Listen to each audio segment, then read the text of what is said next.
Welcome to Beyond Six Figures, the podcast that helps business coaches to micro-niche, get noticed, and become fully booked. Learn from top industry leaders who've successfully taken their businesses and their lives beyond six figures. Get ready to level up your coaching business and make this world a better place, one business at a time. And now, here's your host, Ziv Raviv. Hello, John Lee Dumas. Amazing to have you here with us in Beyond Six Figures. Really, dream come true because your podcast actually helped me launch my first podcast. And I'm just so excited and stoked to have you here with us. Consider me a part of Fire Nation. I'm going to jump right into the questions. Let's do it, brother. Let's do it. What is something you believe about success that most people disagree with? I'm stealing your question. Here's the thing about success. It's an Albert Einstein quote, which is, try not to become a person of success, but rather a person of value. And that's what I think a lot of people disagree with, because a lot of people think to be successful, they need to chase success. And they're chasing success. But at the end of the day, what value are they providing to the world? And by the way, I'm raising my hand. I was that person for 6 years. I was chasing success, jobs that I thought were going to bring me success, whether that be financial, reputational, fill in the blank. But they weren't. And I wasn't providing any real value in the world. So when I flipped that on its head and said, I'm not going to chase success to be successful, I'm going to provide value first and see if that turns into success. That was the game changer. It's all about the mindset, really. Instead of looking for the success, you're looking for the transformation in people's lives, the value that you can bring to them. And that's poetry to me. So you teach people to niche down till it hurts. And you advocate this idea in multiple episodes where you interview business owners and entrepreneurs. What are some ways that you've seen in your years of interviewing successful top entrepreneurs that could help business coaches niche down? And really, why does it have to hurt? So here's the deal. You got to start with a big idea. Like, what's a big idea that you're passionate about, that you have excitement for, but that you also have skills and value in? So you can, again, going back to giving that value to the world. If you can combine those things, knowledge and skills that you have with passion and excitement that you have into something that I call the zone of fire, you're going to have a chance of winning. But that's a big idea. And one thing that big ideas have in common are they're good ideas. And good ideas are often being done by a lot of people because they are actually a good idea.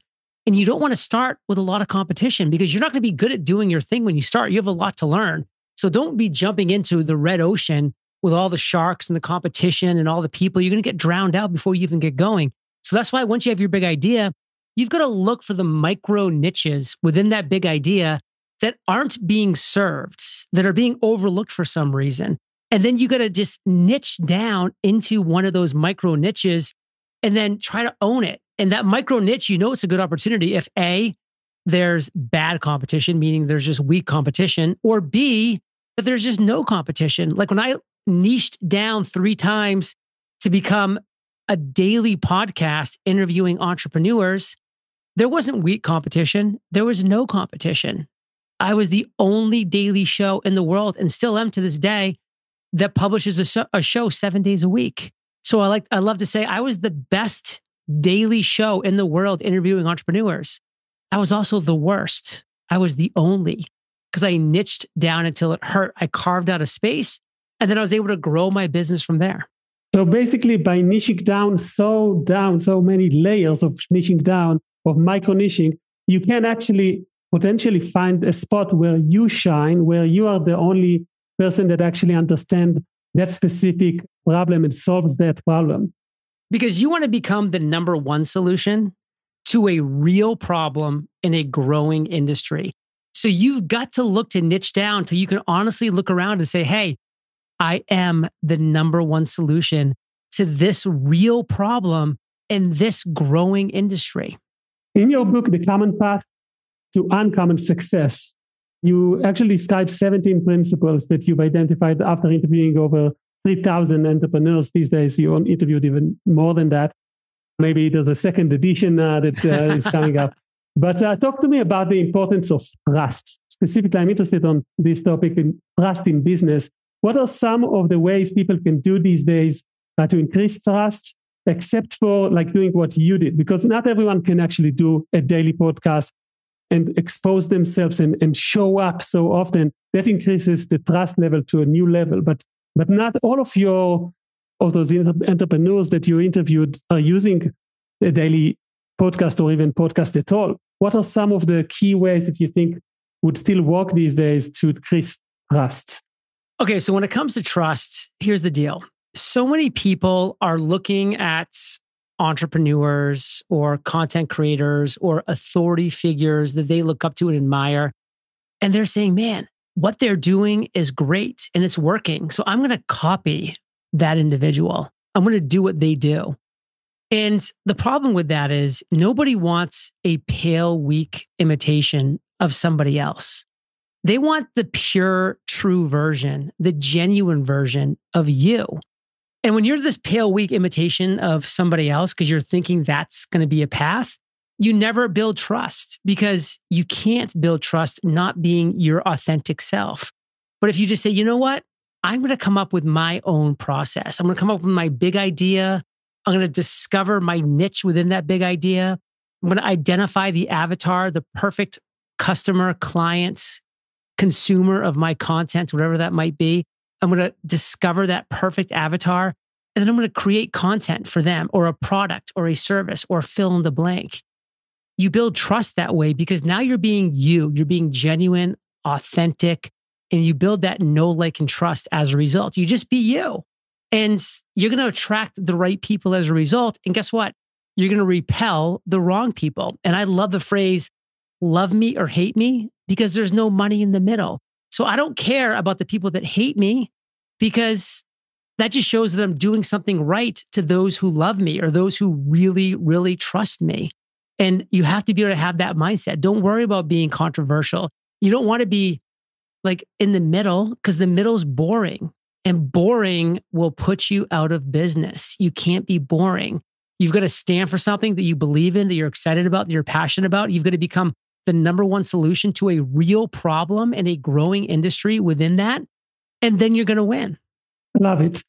In your business, you went through all sorts of experiments and trials of different lines of products, from journals, the book, an online course, a community, and more. I want to ask you, what do you think? Is there like a wrong time in business to scale? Are there some situations where people trying to scale and it's too soon? They're trying to make sure that they could grow indefinitely, but actually they forget about the authenticity of their business because of that. So what's your point of view about maybe the wrong time to scale in business? So when's the wrong time to scale? Well, here's something I want to talk about first, and that is understand what the word enough means to you. Does that word exist? For somebody like Gary Vaynerchuk, for Tony Robbins, that word doesn't exist, and that's fine for them. And if that's you too, that's fine for you.